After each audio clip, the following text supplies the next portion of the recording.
Good morning, everyone. SNC Lavalin was a big deal. It dominated the headlines from February to April. Every day was a new story because immediately Justin Trudeau denied it. He said, no, it didn't happen, nothing to see here, right? And 2 months of mistruths and finagling to get the whole story out. And now, this is the first poll since the Conflict of Interests Act was broken, since Mr. Dion, the ethics commissioner, has come back with his report, and they're saying nothing's changed at all. Check this out. It's crazy. This lends credence to the idea that polls are absolutely trash, absolutely garbage, because there's no way that this little has changed. And not to say that I expect a big swing and whatever, but realistically, the Liberals are not popular in very many places. Polling or whatever. Justin Trudeau has burned his goodwill and then danced on the goodwill and then called the goodwill racist. Like, this is not a prime minister who is on track for re-election, no matter what these polls say. But let's look at what these polls say. I've diatribed for too long. David Aiken says Ipsos out with the first poll since Justin Trudeau found to have broken Conflict of Interest Act again. This has hardly moved the dial when it comes to voter intention. And it's got the Conservatives at 35%, Liberals at 33%, NDP at 18%, Green at 9%, Bloc at 3%, People's Party at 1%, and Other at 1%. So absolutely no movement, essentially, except for a little trading on the Liberal-Conservative leadership. But really, it's statistically tied because it was an online poll taken for Global News. So here's the article that goes with this one. It was released yesterday at 5 a.m., August 20th, 5 a.m. It says Liberals, Tories essentially tied after damning SNC Lavalin ethics report, Ipsos. It appears the damning report last week that found Prime Minister Justin Trudeau broke federal ethics rules with his political interference in the SNC Lavalin scandal isn't resonating much with voters. A new Ipsos poll conducted exclusively for Global News suggests the Liberals and Conservatives are in a virtual dead heat, with the Grits up to 2 points since last month to 33% of the decided voters and the Tories at 35%, a 2-point drop. The online poll, weighted to balance census demographics, was conducted between August 16th and 19th in the wake of the Ethics Commissioner's report on the SNC Lavalin on behalf of Global News and is accurate to within 3.5 percentage points, 19 times out of 20.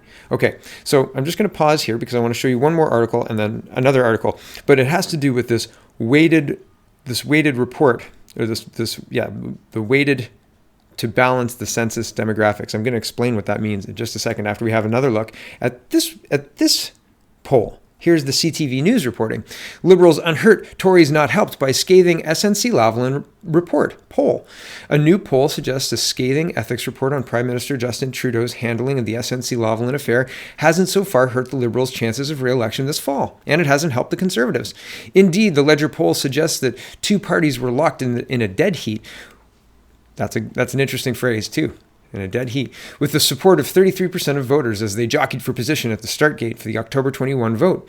Liberal support was unchanged from last month, despite last week's damning report from Federal Ethics Commissioner Mario Dion, who concluded that Trudeau had violated Conflict of Interest Act by pressuring his former Attorney General to halt a criminal prosecution of SNC Lavalin.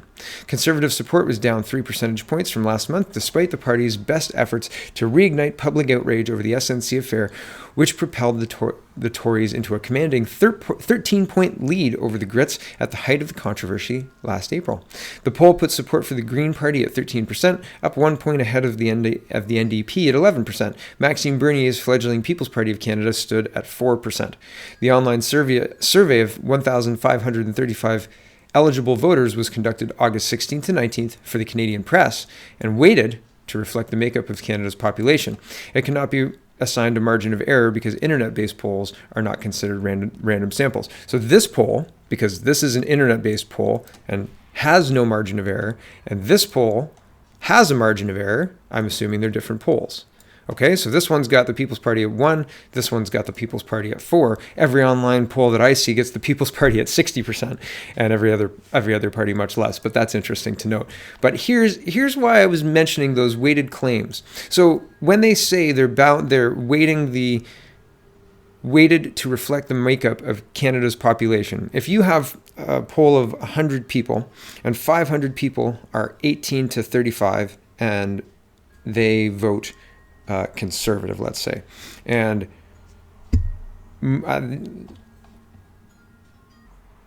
then you have 250, but they're all over 65 and they all vote Liberal.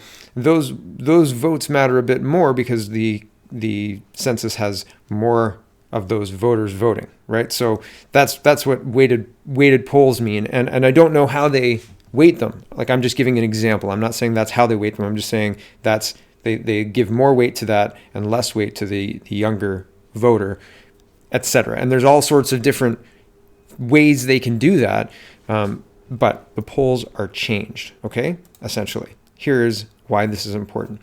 Rookie polling firm recants initial claim, now says PC's well ahead in Manitoba. This is August 19th. A rookie polling firm that claimed Manitoba's election campaign is close now says it made a mistake, and the Progressive Conservatives are well ahead of all other parties heading into the provincial vote on September 10th. On Friday, Conservo Research issued a poll claiming the PCs and NDP are in a dead heat in Manitoba. And pause, this is me again. I want to point out, in Ontario, we had the NDP and the Conservatives in dead heats all the time. Everybody was saying, "Oh my goodness, it's so close. We could get Miss Horvath into a minority. It's a dead heat. She could be the next premier of Ontario, etc." And it was absolute trash. Everybody knew it was trash. Everybody looked at the paper and rolled their eyes and said no. And this is the same trash. And I don't know if they got caught. They're saying other polling firms caught them, but still, there is erroneous polling happening all the time, and reports going out saying that two parties that are clear, one party is clearly ahead, are in a dead heat. I mean, if they get this wrong, what else have they gotten wrong, right? Like, what else? No movement on this big scandal. No movement at all. Nobody cares. Everybody's just getting more entrenched in their position. Yeah, well, there's a lot of people who care, and a lot of people who are turned off by illegal activity, and a lot of people turned off by an arrogant prime minister. So it's really interesting to see this dead heat pushed and pushed and pushed, and then this same dead heat language used in this defunct poll, this poll that is admitting they're wrong. Back to the article, I'll get there now. CBC Manitoba published the result on Saturday. Veteran pollsters quickly cast doubt on the claim, which diverged widely from previous polls that placed the PCs well ahead. Later on Saturday, Conservo issued a statement citing a problem with its own data and promising a review. On Monday, it issued a correction statement suggesting its poll should have concluded the PCs are in fact well out in front in Manitoba.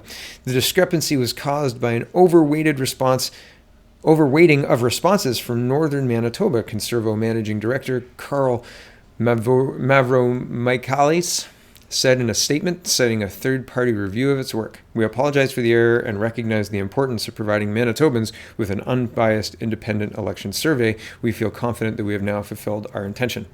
Right. So it's interesting, all of these competing claims after a massive, massive scandal. Trudeau's government remains competitive to win in October. Right, if you totally ignore Maxime Bernier and his party completely. And any political commentary that is ignoring Maxime Bernier is really ignoring the biggest story in Canadian history, in Canadian political, modern Canadian political history. Okay, let's not get too big, but this is a big deal. What's happening, and ignoring Mr. Bernier is interesting because it invalidates a lot of the reporting. If you talk about a horse race and you only talk about 4 horses and there are 5 horses, well, are you really talking about the important race? And especially, well, I mean, maybe horses are a bad analogy because I can't draw further analogies. One's sick, like the Liberals, or one's refusing to talk about things that the electorate want to speak about, like the Conservatives. And I mean, horses don't do that very often, right? Unless it's Mr. Ed, but I digress.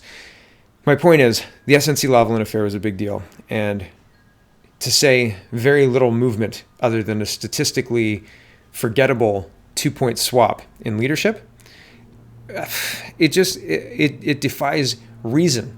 It does. And to have this other poll, this online poll, mirror, and not even mirror, but show a similar close result, it's just not lining up to the reality of what I'm seeing on the ground and what I'm seeing across conversations on social media, across conversations on many social media. And so that's weird, because people are sick and tired of Trudeau, and they're sick and tired of Scheer's mushy, soft language. And that's been further entrenched in the last week too.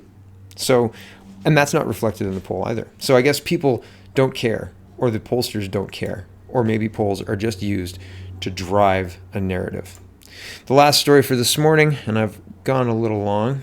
Well, we've got the debate people who are moderating, and it's as biased and slanted as you think it is. So I'll tell you about that, and then I'll tell you about the ethics committee deciding whether or not to actually look into the SNC Lavalin affair. Spoiler alert, they're not going to, because it's a majority Liberal committee, and they're just going to vote it down because they want it to go away. And they've made it go away every other time. So our transparent prime minister, our transparent feminist prime minister, is going to double down on silencing that time when he put pressure on his attorney general and then removed her from the cabinet position and then removed her from caucus.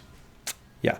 Anyway, the debate moderators are moderators revealed for federal election leaders debate, and they're Alitha Raj from the HuffPost Canada, Susan Delacour from the Toronto Star, Rosemary Barton from CBC News, Donna Friesen from Global News, Lisa Laflamme from CTV News. Completely unbiased there, everyone. Completely unbiased. Yep. I'm expecting a robust debate talking about, well, it's not a debate if Mr. Bernier is not there, because all of the other parties have exactly the same goals. We won't get any difference. The final story from the Winnipeg Free Press, Ethics Committee to decide whether to dig deeper into SNC Lavalin report. 6 Liberal MPs will be the ones to decide whether the federal ethics watchdog will speak publicly about his scathing report on how Prime Minister Justin Trudeau handled the SNC Lavalin affair. Conservatives and New Democrats pushed for the emergency meeting of the House of Commons Ethics Committee to be held Wednesday in Ottawa, where MPs will debate whether to dig deeper into the scandal by inviting Ethics Commissioner Mario Dion to testify. Now we have facts, said NDP MP Charlie Angus. We should be able to ask the man who found those facts to explain them. The Liberals hold a majority in the 10-member committee. Voting in favor of the motion to invite Dion to appear would mean keeping the SNC Lavalin controversy in the headlines as MPs gear up for the October 21st election. None of the 6 Liberals on the committee had agreed to comment by late Tuesday afternoon. The report released last week concluded that Trudeau violated the Conflict of Interest Act by improperly pressuring former Attorney General Jody Wilson-Raybould to end criminal proceedings on corruption charges against the Montreal engineering giant. Trudeau, who has defended himself by insisting he was acting in the best interests of Canadians, is now suggesting voters want to move on. And again, voters want to move on from Justin Trudeau, I think, is maybe what he's missing from that. I think the message that he's hearing and the message the voters are sending is just slightly different. That's what I'm seeing anyway. However, I could be wrong, and we'll see, because Election Day is not too far away, October 21st, and the writ will be dropping sometime soon in September. This twilight of summer is the last vestiges of no politics until after the October election. So here we go, everybody. And there's lots of stuff happening in the Ontario legislature right now. I read some stories that almost made the cut here today, and there's lots going on. It's really interesting to watch. So thanks for watching, everybody. Check out thepeoplespartyofcanada.ca and have a wonderful, wonderful